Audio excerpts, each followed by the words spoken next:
This is Find Your Dream Job, the podcast that helps you get hired, find the career you want, and make a difference in life.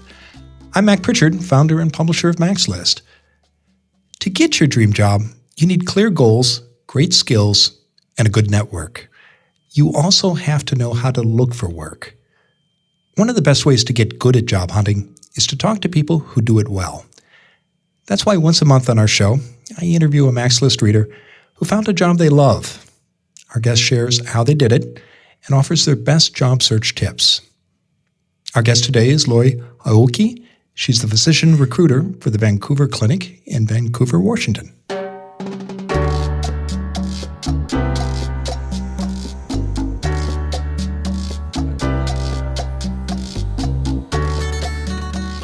After moving to Portland 5 years ago, it took Lori a year to find a job.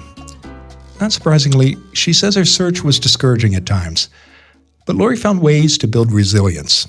And along the way, she improved her networking skills and her application materials. After 2 years, Lori was ready to change jobs. And the network she built during her first job search came out to help. It put her in contact with a new opportunity. Now Lori uses her job search lessons that she learned back in 2013 to recruit staff for the Vancouver Clinic. In an article you can find on the Mac's List website, Lori shares how she persevered through a lot of rejection and came out on the other side. She encourages others to learn from every stage of a job search and to use the support of friends and family to stay happy and healthy. Well, Lori, thanks for being on the show. Thank you for having me. Yeah. Now, you're the physician recruiter at the Vancouver Clinic, as I mentioned in the introduction. Why do you love your job, Lori?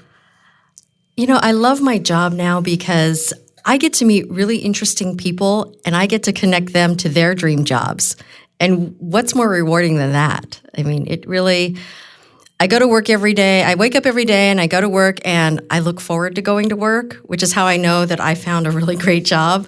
Because in the past, I've had jobs where I didn't feel that way. Yeah, I think many of our listeners, including me, I wonder if you had this experience too, with that dread on Sunday night when you realize the weekend's over and you have to go back to the office. Yes, and you know, I also feel like I'm contributing to the community at large because I'm bringing physicians, nurse practitioners, and physician assistants to the greater Portland metro area to serve the community, to serve patients. And I'm also helping our company grow. So I'm very proud to work at the Vancouver Clinic and to be doing what I'm doing now. Yeah, it sounds very gratifying. Let's talk about that first search that I mentioned in the introduction. What was your biggest challenge when you got here in 2013, here in the Portland area? My biggest challenge was that I didn't realize there was so much competition for so few jobs in marketing PR. I moved here shortly after the Oregonian went through a layoff, and I didn't think about the fact that I would be sort of competing for positions against people who were well established in the community. And I had come from television news, public relations, pretty competitive industries, and had always somehow landed on my feet. When I moved to Portland, it was the first time in my life that I had a hard time finding a job. And so I felt like, well, maybe I'm too old. I thought it would happen right away. I moved from a smaller city in central Washington, and I thought moving to a bigger city, no problem. There's lots of jobs there. And I started meeting people, and one woman jokingly told me, why did you move here without bringing your own job? You know, nobody moves to Portland without their own job. I didn't know that. So yeah, it was discouraging. Yeah, so there was a lot of competition, but you persevered. Your search took a while. What made the biggest difference when you were looking for the job that you eventually landed? I think that I had to realize that I had to put myself out there if I was going to have success. I knew that I had to network, so I didn't know hardly any people in Portland, but I knew people who knew people in Portland. So that's where I went first. And so I was able to start meeting people who were connected. I went on what I call a lot of first dates. So one of the people I met through an informational interview told me about Mac's List. And so I was on that every day, just hoping there would be a new post that I could, felt like I was qualified for. And so that being connected to Mac's List is really kind of what opened the doors for me. I will say that I found a lot of jobs on there, and I got a lot of first interviews. And I got a couple of second interviews, but I never could close the deal, and that was hard. So I want to talk about that. Why do you think you weren't able to get the offer after one or two conversations? Looking back now, I think I had the wrong approach. I was really looking at my job search as, I need this job. I really wasn't looking at it as, what can I provide to a company, or what problems can I solve for someone? I was looking at it like, you're going to help me. You're going to, and why wouldn't you want to hire me? I'm fantastic. So I really had the wrong mindset when I was going into those interviews. And I also thought that maybe some of my skills were a little rusty. So during that year I was unemployed, I decided to go back to graduate school because I thought maybe that will give me an edge, might put me in the pile for people to look at, because having that master's degree would help. And it also provided me some extra training that I needed. And so I was initially just going to go to grad school for a year and then start looking, but it just so happened that I got accepted to a program, then I got a full-time job, so I ended up doing both at the same time. And when you got that job offer for the position that you took while you were in grad school, why do you think that happened? Was it because of the change in mindset? I think that was a big part of it. It was a job that I had been a finalist for 6 months earlier, and I ended up not getting, and I was devastated. But I had heard a statistic that about 25% of hires don't end up working out. And it just so happened that 6 months later, I was on that company's website, and I saw that the position was open again. So I thought, I swallowed my pride. What do I have to lose? I'll reapply. And the hiring manager had left, and there was a new manager. So he obviously saw something in me that the previous manager didn't see. And so I think having a different attitude, that I have a skill set that I can, bring to this organization and help solve some of their problems and challenges, and also not being so prideful in that, I got rejected the first time, I put myself out there again and it worked. The other thing I did is I lowered my salary expectations, which may or may not be a good strategy, but the job that they offered me was 20% less than I thought I was worth. But I thought I need to just get into the market. Maybe I just do this job for a little while, but at least I have something on my resume that's local.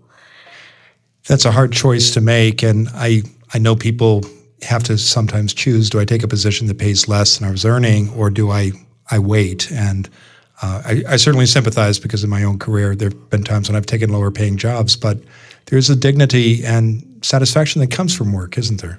There is. And, I'm fortunate that I'm in a 2-income household, and I realize that a lot of people don't have that luxury. Mine is the second income, so I was able to take a job that paid less. One thing I learned during my job search and talking to headhunters is, I had sort of taken a break from the workforce when my son was born, and I was out for about 4 to 5 years. I didn't think I was out because I was working part-time, but what I learned is that I wasn't able to re-enter where I thought I should, where I left. So I had to take that pay cut in order to work my way back. It only took me about a year, though, a year and a half, to get back to the salary that I thought I was worth.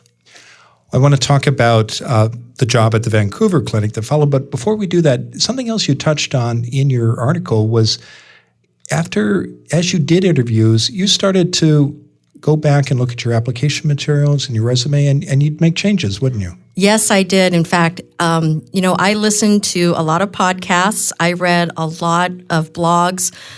Jenny Foss from Job Jenny, she has a lot of great advice. I retooled my resume. I took her advice and I wrote every cover letter that was specific to that job. I customized every resume I sent out for every position. I looked for the keywords in the job description. I made sure that was in my cover letter and on my resume. I really took it to heart. I mean, looking for a job, as many people know, is a full-time job. And I guess I was fortunate I was unemployed. I had the time. But I really thought about it. And now that I'm on the other side where I'm hiring people, I can tell when somebody really wants to come work at Vancouver Clinic because they've taken the time to personalize their cover letter. They've done their work in making their CV or their resume readable and legible, and it makes sense. You'd be surprised. I mean, I hire doctors, nurse practitioners, physician assistants. So many of them don't know how to put together a decent resume. So yeah, I mean, it takes a lot of extra effort, but it's worth it. And I think that advice, you hear it all the time from people like you, Mac, or from Jenny. They tell you to do these things, and it really can pay off. Another point you touched on in your article is that in that first search back in 2013, you had a lot of conversations, a lot of informational interviews, you went to events, and you built a network. And that network helped you find your next job, the one you have now, didn't it? It did, yeah. I think that, going to Max List networking events, I would walk in, I don't know a single person in the room except for you, Mac, but you're hosting and you're busy. You just are forced to talk to people, and I don't have a problem with that. But yeah, you start getting to know people professionally, and then they may know someone who's hiring, and that's exactly what happened that led to my current position. And tell me more about that. Did someone call you about the position at the Vancouver Clinic? I was in a job that I knew wasn't a good fit, and so I had made the decision to leave. And then I said, I'm going to give myself 3 months. If I find something, great, and if I don't, I'm still going to quit because I was miserable in my job. So I just started telling people kind of on the down low. I didn't want my current employer to find out I was looking. And the timing, I think a lot of it is so much of it is beyond our control that it was just the way things lined up. My current boss now at the Vancouver Clinic was looking for a recruiter. She approached somebody I knew through my network, and that person wasn't ready to make a change, but she thought, I know somebody who's looking. Now, why she put me together with that job, because I do not have a background in HR. I had never recruited anybody for anything before, but somehow she thought I might be a good fit for the job. And so, yeah, that's kind of how that came together. Yeah, I agree with your point about there's so much we can't control during a job search, but I do want to give you a shout out, Lori, for putting out the word. Sometimes people, they know they're unhappy, but they don't know what to do or who to reach out to. But that didn't happen with you. You went out and talked to people, didn't you? I had to. I mean, I didn't tell a lot of people at work what I was doing. I told maybe 2 people that I trusted, just in the off chance they knew somebody in the community that might be hiring. I didn't really even know what I wanted to do. All I knew is that I didn't want to do what I was currently doing. And so, I knew one thing I learned about through my job search initially when I first moved here is I tried to apply for jobs in a lot of different industries. My main background's in healthcare. And what that year taught me is that I needed to stay with what I know. And so I knew that the second time around when I was looking for a job, it needed to be in healthcare. So yeah, I figured it didn't hurt telling people I was looking or on the market. I just think, the more you can get out there, the better off you're going to be, because it's like anything social, right?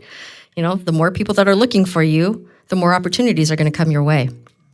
Agreed. Well, Lori, we have to bring it to a close. I would love to hear, and I know our listeners would too, what's your number one job hunting tip? I think my number one tip, and I may have mentioned this in the blog post, is just be resilient, because you need to believe in yourself, and it's really hard to do when you hear no so many times. So just have faith in yourself, have faith in what you know and your skills, and be open to any possibility. If I had told myself you were going to stay in marketing and PR and you're not going to consider anything else, I would never be in the job I'm in today. And I absolutely love my work now. So be resilient and be open. That's 2 things. That's okay. Great advice. Lori, thanks for coming to the studio and sharing your story. You can learn more about Lori's job search by visiting maxlist.org/stories. And check out the MaxList website for dozens of other success stories like Lori's. Every Friday, we add a new interview with a MaxList reader who has found their dream job. And to find it, just again, go to maxlist.org/stories. In the meantime, thank you, our listeners, for downloading today's bonus episode of Find Your Dream Job.